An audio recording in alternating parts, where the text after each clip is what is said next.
Hi hello everyone, అందరూ ఎలా ఉన్నారు? బాగున్నారా? మేమైతే చాలా బాగున్నాం. మీరు ఎలా ఉన్నారో కామెంట్ చేసేయండి. ఈ వీడియో వచ్చేసి నా మొదటి శ్రావణ శుక్రవారం పూజ లాగ్ వీడియో అన్నమాట. వీడియో అనేది కంటిన్యూ అవుతుంది, మీరైతే చూసేయండి. అందరికీ ముందుగా మొదటి శ్రావణ శుక్రవారం శుభాకాంక్షలు. నేనైతే మార్నింగ్ ముందుగా అయితే స్నానం అయితే చేసేసాను. నైట్ ఇల్లులన్నీ కూడా క్లీన్ చేసేసుకున్నాను. ఏదైనా పూజ స్టార్ట్ చేయాలి అనుకుంటే మాత్రం ముందు రోజు నైట్ అన్ని క్లీన్ చేసేసుకుంటే చాలా మంచిది. ఎందుకంటే మార్నింగ్ పిల్లలు ఉన్న వారైతే ఖచ్చితంగా నైటే చేసుకోవాలి. మార్నింగ్ అంటే చాలా అయిపోతూ ఉంటుంది, అందుకని చెప్పి నేను కూడా నైట్ చేసుకున్నాను. ఈ రోజు అయితే నైవేద్యంగా పరమానంలో నేను అసలు ఏం వేయలేదు. చూస్తున్నారు కదా, ఫస్ట్ కొంచెం వాటర్ పెట్టి అందులో అయితే బియ్యం అయితే వేసాను. బియ్యం వేసిన తర్వాత ఆ బియ్యం కొంచెం బాగా ఉడికిన తర్వాత అందులో అయితే కొంచెం పాలు అయితే వేసుకున్నాను. ఆ పాలు కూడాను కొన్ని బయటకు అయితే పడిపోయి చూస్తున్నారు కదా. నాకు ఈరోజు అసలు నేను ఎటువైపు చూసేసానో నాకే అర్థం కాలేదు. కూడా ఆ రైస్ కొంచెం ఉడికిన తర్వాత నేనైతే బెల్లం అయితే వేసుకున్నాను. బెల్లం వేసిన తర్వాత ఇంకా దగ్గరగా పడినంత వరకు ఉంచేసి ఇంకా అందులో నెయ్యి కానీ డ్రై ఫ్రూట్స్ కానీ అసలు ఏం వేయలేదు. ఎందుకంటే అప్పట్లో అసలు ఇలానే చేసేవారంట. అది నేను తెలుసుకొని ఇంకా నేను కూడా అలానే చేశాను. పాలు వేసిన తర్వాత పొంగింది కదా, అలా అయితే ఒక 3 సార్లు అయితే బయటకి అయితే పొంగించేసాను. ఇంట్లో ఏ పూజ చేసినా సరే అలా పాలు పొంగించడం చాలా మంచిది, అందుకని చెప్పి నేనైతే అలా చేశాను. నెక్స్ట్ పేటకం కోసం పసుపు అయితే రాస్తున్నాను.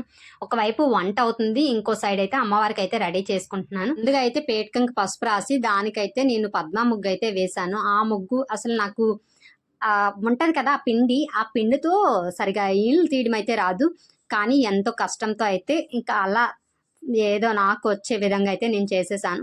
ఇంకా నేను నార్మల్గా ఉంటది కదా పిండి వేసి అది అచ్చుపడేది, అది కూడా తీసి వాటితో కూడా కొంచెం అయితే వేసాను. ఇంకా ఆ పేటకం మీద పద్మ ముగ్గే ఆల్మోస్ట్ 15 మినిట్స్ అలా అయితే టైం అయితే పట్టింది. ఫైనల్ గా నా పద్మ ముగ్గు అనేది ఎలా ఉందో కామెంట్ చేసేయండి.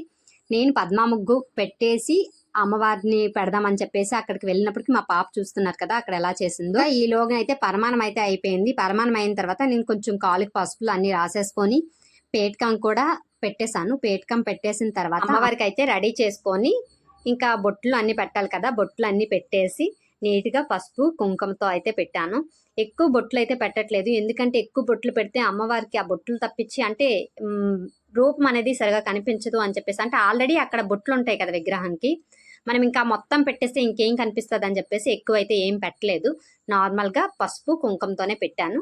ఇంకా అమ్మవారికి అయితే తీసుకువెళ్ళి పేటకం పైన అయితే పెట్టాలి. పేటకం పైన అయితే పెట్టేస్తున్నాను. ఇంకా పేటకం పైన పెట్టేటప్పుడు యాక్చువల్గా బియ్యం వేసి వెయ్యాలి, బట్ నాది ఇది నార్మల్గా చేసుకుంటున్నాను కదా, అంటే మా దేవుడి గది అనేది చాలా చిన్నది, అసలు చాలా అంటే చాలా చిన్నది. ఇంత చిన్న దేవుడి గదిలో ఎలా చేస్తున్నాం అని కూడా అంటారు వచ్చిన వాళ్ళందరూ కూడాను.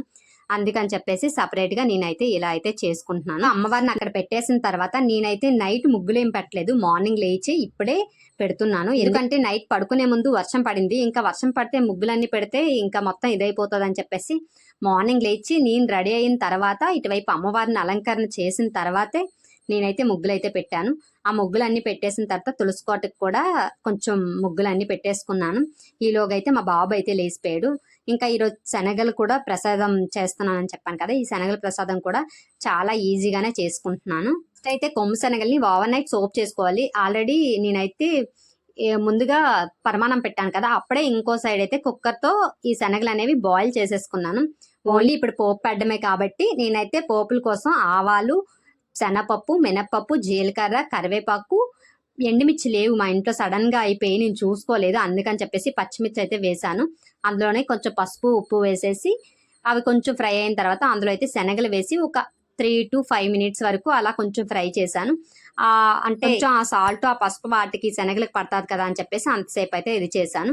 నెక్స్ట్ దేవుడి దగ్గరికి నైవేద్యాలు అయితే తెచ్చేసాను. ఎందుకంటే మా పిల్లలు ఈ నైవేద్యాల కోసం నా వెనకాతలు అయితే తిరుగుతున్నారు, అందుకని చెప్పి దేవుడికి అయితే ముందుగా అయితే నైవేద్యాలు అయితే తీసేసాను. దేవుళ్ళకి నైవేద్యాలు తీసిన తర్వాత ఇంకా నేను అసలు అప్పటికి పూజ అయితే స్టార్ట్ చేయకముందే మా పిల్లలు అయితే మిగిలిన ఉంటాయి కదా ఎక్స్ట్రా చేసుకుంటాం కదా ఇంట్లో నైవేద్యాలు, అవి మా పాప బాబు అయితే సగం కన్నా ఎక్కువ తినేశారు. చాలా కంటే అసలు ఎవరికి ఇవ్వటానికి కూడా లేకుండా చేసేసారు.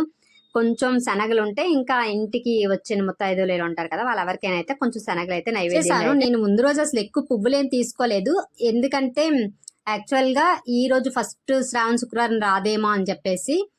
తర్వాత నాకు అర్థమైంది మొదటి శ్రావణ శుక్రవారం ఈ రోజు అని చెప్పేసి, ఇంకా సరే అని చెప్పి యాక్చువల్గా నాకు అందరూ చెప్పేది ఏంటంటే అమావాస్య రోజు లక్ష్మీదేవికి పూజించడం వల్ల చాలా మంచిదని చెప్పారు.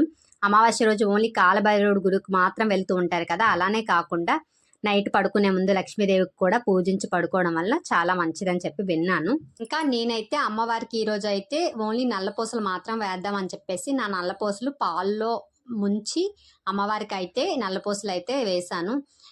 ఫైనల్గా మా అమ్మవారిని ఎలా అలంకరణ చేస్తున్నానో చూస్తున్నారు కదా. నేను అలంకరణ చేసిన తర్వాత కలసం కూడా ఇప్పుడు ఏం పెట్టుకోలేదు, ఎందుకు ఫస్ట్ వీక్ కదా అని చెప్పేసి నార్మల్గా ఒక ముంతలో వాటర్ పోసి అందులో ఒక కాయిన్, పసుపు, అక్షింతాలు, కుంకుమ, గంధం వేసేసి ఇంకా నేనైతే అలా అయితే పెట్టేసుకున్నాను. ఈరోజు నైవేద్యంగా శనగలు పరమాన్నం చేశాను కదా, ఒక పానకం కూడా పెట్టాను. ఎందుకంటే 2 నైవేద్యాలు అయిపోతున్నాయి కదా, 3 అయితే బాగుంటది కదా, దీంతో ఇంకా పానకం అయితే పెట్టేశాను. వైపు పాప స్కూల్కి రెడీ చేస్తూ, ఇంకో వైపు దేవుడి పూజకి అన్ని కూడా రెడీ చేస్తూ, ఇంకో వైపు నైవేద్యాలు అవి ప్రిపేర్ చేస్తూ, ఇంకా మా పాప స్కూల్కి వెళ్ళిన తర్వాతే నేనైతే పూజ అయితే స్టార్ట్ చేశాను.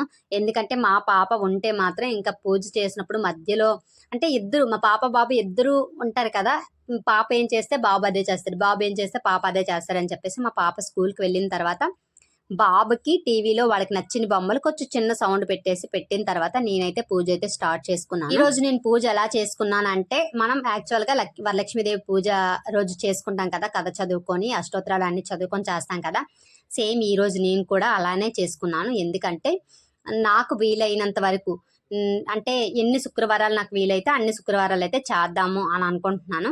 పూజ అంతా అయిపోయిన తర్వాత అమ్మవారికి బాగా ఇష్టమైన ధూపంతో అయితే ధూపం అయితే వేస్తున్నాను. ఎప్పుడు అంటే యాక్చువల్ గా ఈ ధూపం ఎందుకు ఎక్కువ పొగ, అది స్మెల్ వస్తుంది కదా పొగ, అది ఎందుకు రావట్లేదు నాకైతే అర్థం కావట్లేదు. దానికోసం ఏదైనా మంచి సీక్రెట్ ఏమైనా ఉంటే మీకు ఎవరికైనా తెలిస్తే కామెంట్ చేయండి. నాకు అసలు చాలా సార్లు అంటే నేను ఎప్పుడు చెయ్యను అలా, నార్మల్గా ధూప్ స్టిక్స్తో చేసుకుంటాను, బట్ ఈసారి మాత్రం ఇలా అయితే చేస్తున్నాను. ఇంకా ముత్తైదువులు అందరికీ కూడా పిలిచేసి మా అమ్మవారికి అయితే చూపించేసి అందరికీ కూడా బొట్లు పెట్టి మా ఇంట్లో నైవేద్యంగా అయితే అందరికి కొంచెం కొంచెం నైవేద్యం అయితే పెట్టేశాను. ఇంకా ముత్తైదువులందరి దగ్గర కూడా నేను ఆశీర్వాదం కూడా తీసేసుకున్నాను. ఫైనల్ గా ఇంట్లో పూజ అయిపోయింది. నెక్స్ట్ ఒక 4-5 ముత్తైదువులకు పిలిచేసి మా అమ్మవారికి చూపించేసి నేనైతే అందరికీ బొట్లు పెట్టేసి కొంచెం నైవేద్యం అయితే ఇచ్చేసాను. ఇంకా నా పూజ అయితే మార్నింగ్ అయితే ఇలా అయింది. ఇంకా నేనైతే ఈరోజు ఫాస్టింగ్ అంటే వంటపూట చేస్తాను, ఆఫ్టర్నూన్ లంచ్ అయితే చేస్తాను. వీడియో అయితే ఇంతటితో ఎండ్ అయిపోతుంది. ఆఫ్టర్నూన్ పూజ వీడియో షార్ట్స్ లో అయితే అప్లోడ్ చేస్తాను. మీరైతే వీడియో చూసేసి కొంచెం సబ్స్క్రైబ్ చేసుకోండి. Bye bye.